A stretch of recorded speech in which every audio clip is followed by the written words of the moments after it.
All right, guys. So Charlie Kirk is dead. He was assassinated. We all know that. Big news. In addition to Charlie Kirk, we also know that those innocent children were shot up by a deranged individual in Minnesota. And we also know that a Ukrainian refugee was brutally killed in North Carolina. So these aren't really isolated events if you think about it. They're a warning. They're a warning to you, to me, to anybody walking the street that danger is around each and every corner. That danger could come in the form of a black man on the subway, a transgender person outside of a building. It could come from 200 yards away from a 30-06. It could come from a white lady who goes crazy. It could come from a white man. It could come from anybody of any shape, of any color, of any race, of any religion, so on and so forth. You get my drift. And here's the thing. We are all human. There are stereotypes out there, of course. There's stereotypes of men, of women, of black, of white, of Asians, of Muslims, of whatever. And that's fine. That's okay. The big point here is that it doesn't really matter who is committing the violence. We shouldn't be doing this to each other. And it's a sad story when it happens because of political beliefs and free speech. So the truth is, no matter what you do, you can never be fully prepared for everything, right? You can't do it. It's impossible. There's just too many things out there that can happen where you can't be prepared for them.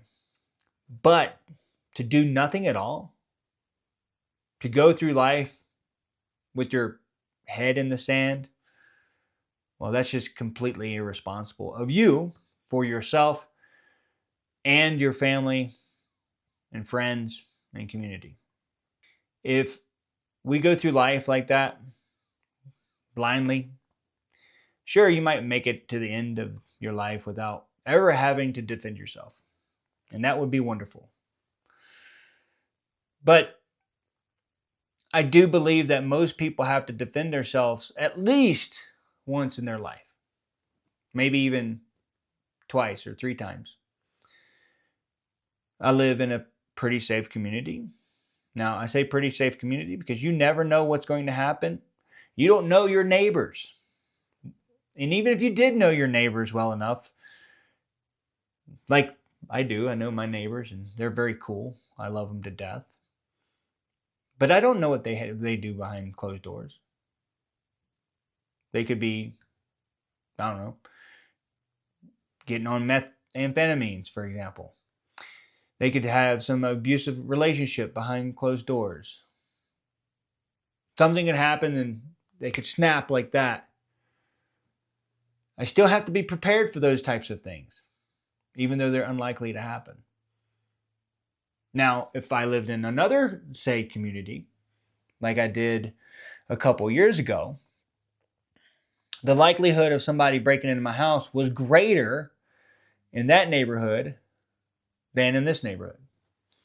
The likelihood of me having a neighbor that was, let's say, unstable was greater, I believe, than in this neighborhood. So it does depend on where you live geographically, and it also depends on where you hang out and go. If you go and you hang out, let's say past 2 o'clock in the morning on the southeast side of Colorado Springs, well, you're more than likely going to encounter some kind of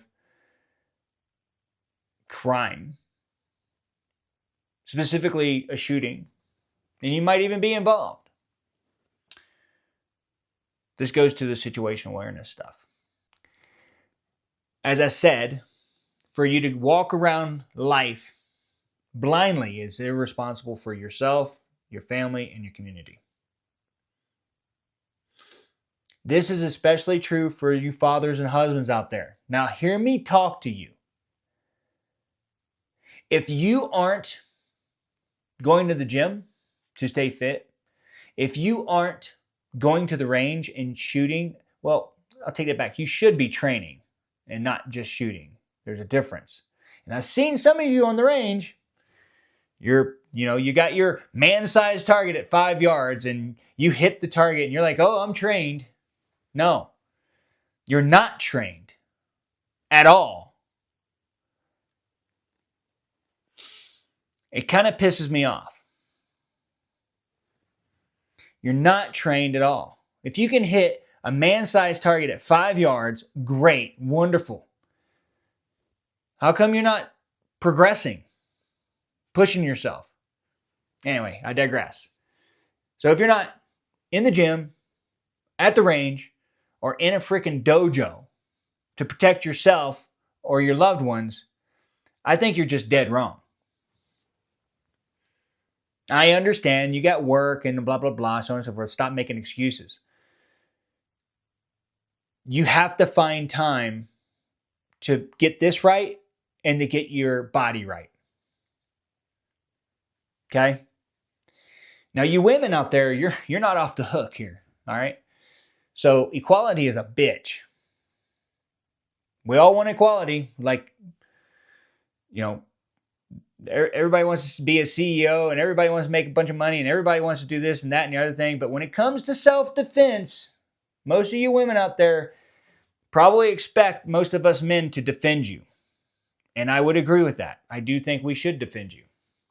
However, I think I'm starting to be the minority. Some of your fathers, husbands, brothers, boyfriends, so on and so forth, they don't even have the kahunas to stand up for their sisters, mothers, wives, etc. They'll cower because they're not mentally prepared to do what they need to do when they need to do it in the face of danger. And this is why women need to take their self-defense and their self-preservation seriously. If you women aren't in the gym, if you women aren't at the range, if you women aren't in a dojo, you're also equally dead wrong. You have to have something to defend yourself. Have something. And I'm going to circle back and say, you can't be prepared for everything, but to do nothing is completely irresponsible. It's the third time I said that, and I'm going to stick to it. You have to be responsible about this, not only for yourself and your family, but your community as well. Here's the most disturbing thing about Charlie Kirk's death, is that there are people cheering the death of Charlie Kirk. There are people cheering the assassination of Charlie Kirk because of things he said. He just said things. He exercised his free speech. There's not one video out there that shows Charlie Kirk being violent or inciting violence or anything of that nature. He's just having a conversation. And the assassin, if we want to call him that, literally says that he wanted to do this because Charlie Kirk was spreading hate speech. This is a problem. There is no such thing as hate speech, just like there's no such thing as an assault rifle. These things are made up terms. We should have civil debates and disagreements, and then at the end of the day, have a beer together. Say, you know what? I disagree with you. That's fine. You're my brother. You're my sister. You're my friend. You're my wife. You're my husband. You're whatever it is. I've been thinking about this, obviously, for a while. And it just furthers my resolve to be someone that the citizens of Colorado Springs can come to for robust training and understanding. Now, I'm definitely not the best self-defense expert out there or fighter or whatever. I'm definitely going to give you some food for thought when it comes to defending yourself with a firearm. Okay? And it's upsetting to me that it's difficult. It's really difficult to get those who are not likely to pick up a firearm and to shoot it and to train with it. I had two wonderful ladies from California. They're married. That's not my thing. I don't believe in that, but that's their thing. And again, we're talking about that. I disagree with the lifestyle, but I see them as human and I see them as wonderful people no matter what they do. You see what I'm saying?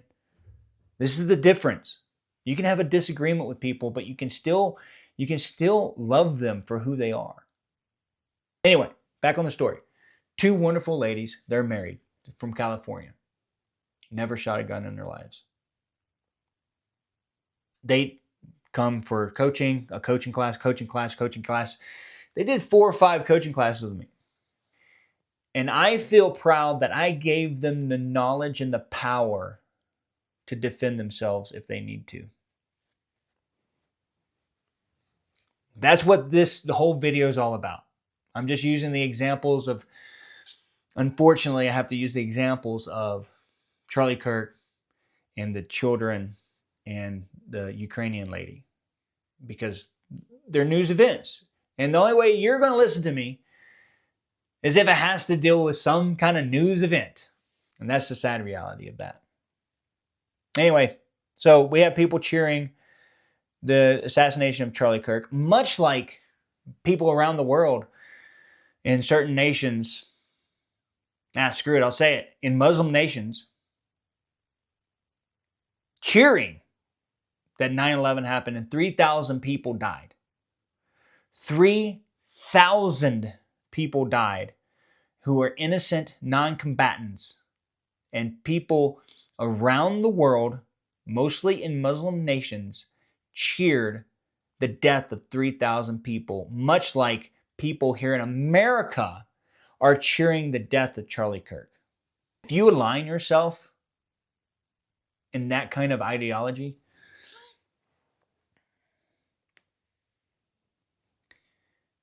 you're not my friend, and you never will be. In fact, you're probably an enemy. That's a hard truth there.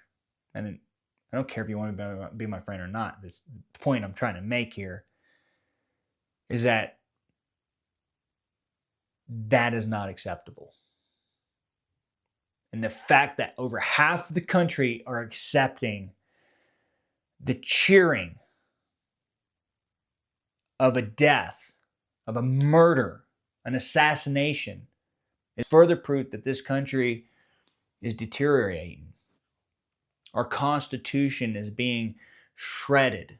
The Constitution is a sacred thing that should be protected for all people who wants to exercise their Second Amendment, who wants to exercise their First Amendment, and all the other amendments that comes in our Constitution, especially our Bill of Rights, which means right to remain silent and right to counsel. Without it, we become every other nation in the world. And our Constitution is what sets us apart from seriously every other freaking nation in the world. In UK right now, or Germany or something like that, somewhere in Europe, they're arresting people for saying things, just saying things, not even threatening, just saying their beliefs on social media. That's fucked up, man. Our country might have some flaws, but our Constitution is what sets us apart from the rest of the world. And we do not need to be or want to become part of the rest of the world. That's my spiel. Listen, I'm a firearms trainer. I believe in self-defense. I believe in the Constitution. I believe in the United States of America. I believe no matter who you are or where you are in the United States, you have a right to free speech. You have a right to keep and bear arms, a right to remain silent, a right to counsel, a right to not have unreasonable search and seizures, so on and so on. And if we don't protect each and every one of those rights, just as adamantly as we do the others, the whole damn thing falls apart. We have to, even if you don't believe in guns, if you think all guns should go away, you still need to stand up for the Second Amendment, because if not, then all the other ones vanish. That's what I do. I also believe that you should be prepared for the aftermath of a self-defense incident, which is why I promote attorneys on retainer. Attorneys on retainer is backed by a law firm. In fact, the law firm is Attorneys for Freedom Law Firm. Now, I have met both Mark and Andy and the team down there, and they are absolutely wonderful people. You know how you can tell when you meet somebody, you're like, that's a solid dude. Well, that's exactly what I got from Mark and Andy. That's exactly what I got from them. These people mean business, okay? They are not going to falter on you, but you have to maintain 3 things, okay? Be a member of AOR, of course. You have to assert self-defense in good faith, and you have to be charged or likely charged with a crime. Now, I talked to them personally about this likely charged with a crime, or the good faith self-defense.